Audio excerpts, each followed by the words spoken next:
Thanks. When Julie asked me to do this, so like two of my least favorite things in the world are being outside and talking to new people. So when she asked me to do this, I was like, well, yeah, obviously I have to. Now, we could make it better if we were on an airplane, because then we could mix in fear of travel and my claustrophobia and just kind of make it even better like that, you know. But it's pretty easy to avoid air travel. I don't have to go on airplanes that much. You just don't go anywhere that requires it, right? But I also have an anxiety about cars. It's really hard to avoid being in cars. Like, you have to be in cars for things. Like, America is really weird about that. We have this weird relationship with cars. I don't know if other countries have this or not, but like, we really identify with our cars, right? You can look at a car and kind of tell something about that person, and I think it's totally weird. Like, you can tell, like, they either have a lot of money or are in a lot of debt, or they're, environmentally friendly or something like that, or if they're driving a pickup truck, they're a jerk. Let me clarify. Not everyone who drives a pickup truck is a jerk, but 9 times out of 10, if there's somebody who's driving like an aggressive jerk, they're driving a pickup truck, so let's be honest. And if the vehicle doesn't tell you enough about them, they got something on the back there that tells you what they're a fan of. You know, Firefly, Star Wars. I'm a dog mom, which I came to find out does not mean werewolves. Or coexist, or I'll punch you in the face, you know, stuff like that. You can tell a lot about a person from a car. I have a weird relationship with cars. My dad is a mechanic. He was a mechanic his whole career. He retired a couple years ago, and is still a mechanic. He just doesn't get paid for it anymore. And all I ever did was help him by hold the flashlight, you know, while he was working on cars. He would come home from work and then work on other cars. So he still does that. And I never picked up any of that. In fact, all I've done as I've gotten older is gotten more and more anxious about being in cars and riding in cars and driving in cars.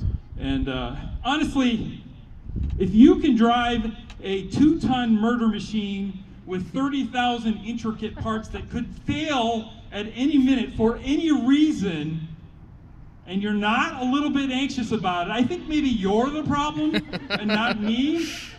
Because I gotta tell you, in the last couple of years, my Fitbit has reported my driving as exercise on more than one occasion. I wish that was a lie. I wish I made that up. It is absolutely true. But it might be because I can remember every car accident I've ever been in. I can remember details about it. The very first one, accident number 1. It was 100% my fault. I was 7 years old. I told my mom the moon is really pretty tonight, and the next thing you know, we're sliding across the pasture and hitting a fence post. Accident number 2, I was in 8th grade. My brother was driving us home from school, and he ran into the back of a guy. Accident 3. If you have a sibling, you suspected at one point in your life, maybe at multiple times in your life, you suspected that your parents liked that sibling more than they liked you. It just happens, and it probably is true that they do. But have you ever had proof? Because we had to drive to school. It was about a 45-minute drive one way, and my dad, being a mechanic, would find these cheap cars, fix them up, and send us on our way in these. Well, for a particular period of time, and this was around 1987, 1988, somewhere in there, we were driving a 2-seater 1974 Chevy van, 2-seater, and then the rest of it was empty. We used it carrying wood, carrying car parts, whatever we needed. But the problem is we also picked up a friend and took her to school with us. That's 3 people, 2 seats. How do we solve this problem? My brother has to drive. He's the only one with the license. Malia, we're not going to let Malia just, hang out in the back. She gets a seat. Dad was like, well, here. Normally a car seat that you get is like a piece of metal and a seat on top, and it's welded to the frame. It's in there solidly. Dad found one of those and set it in the back and said, here's your seat. not welded to the frame. This is important. So I got really good at just kind of balancing around curves and do that, which is fine. It works, 99% of the time. But this one time, a guy hit us in the back, and for the briefest of moments, as I tipped forward, I was like, oh, that wasn't so bad, realizing we just got hit. And the next thing I knew, I'm flat on my back at the back of the van. And that's when I knew that my parents did prefer one of us, and I was not the one that they preferred. Accident number 4. February 1989, Wisconsin, winter. Brutal. Got up, getting ready to go to school. Dad said, hey, don't take the back roads. The roads are really bad today. It's very icy. I was running late. Back roads are a little bit quicker. I'm taking the back road. The mile from the house, I'm in the ditch far enough that when Dad came to get it out, he had to get a tractor, and it took him like a half hour even with a tractor to get it out. Another reason why Dad probably preferred my sibling to me. Accident number 5, when I was in college, for 5 summers I traveled with a singing group for 12 weeks out of the year, which sounds weird because I don't like to travel. I think I used up all of my lifetime travel, 12 weeks at a time for 5 years, 60 weeks of travel in a van. I got home one summer. My dad had found a car that summer, fixed it up, got it painted, looked great. It was an Oldsmobile Calais, if you're wondering. I took it that weekend. I got home. I had to go work a shift at my security job. I was trying to find it. It was the first time I'd ever been there. Took a turn too wide and head on into a car that was right there. More proof. My brother never did stuff like that. Accident number 6. I was in college. I was in a play with a couple of my friends, Dave and Josh, and we were on our way back home. It was like 10:30, 11 o'clock at night. We were driving at 45 minutes down to my house. A deer, this is in Wisconsin, a deer ran out into the side of the car, not in front, so I had to slam my brakes, into the side of the car. Damaged, it was my mom's car.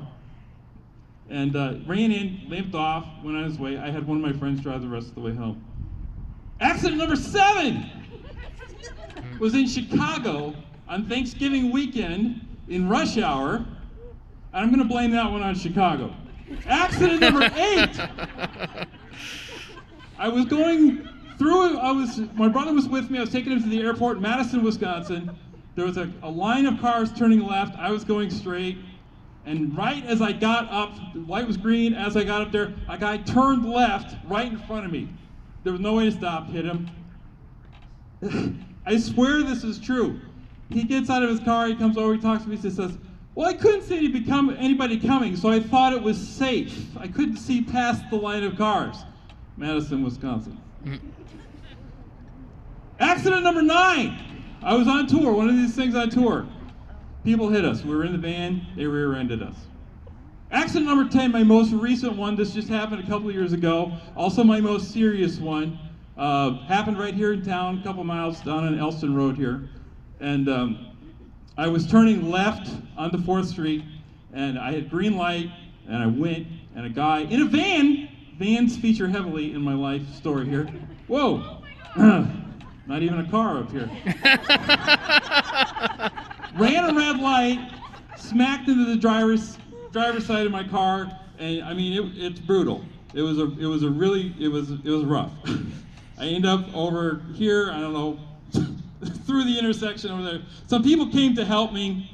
I made them help me out of the car because the inside is smaller now, and my claustrophobia is also kicking in after this accident. And I asked, I said, well, how's the other guy? How's the other guy? And he's like, well, he ran off into the woods.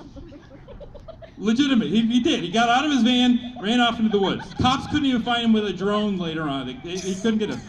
And I had two thoughts. I had two thoughts. Number one thought was, obviously running for something, maybe he'd been drinking, maybe some sort of legal trouble. But the second thought that immediately hit me was, well, at least I don't have to talk to somebody new. Thank you, you've been great. Yeah.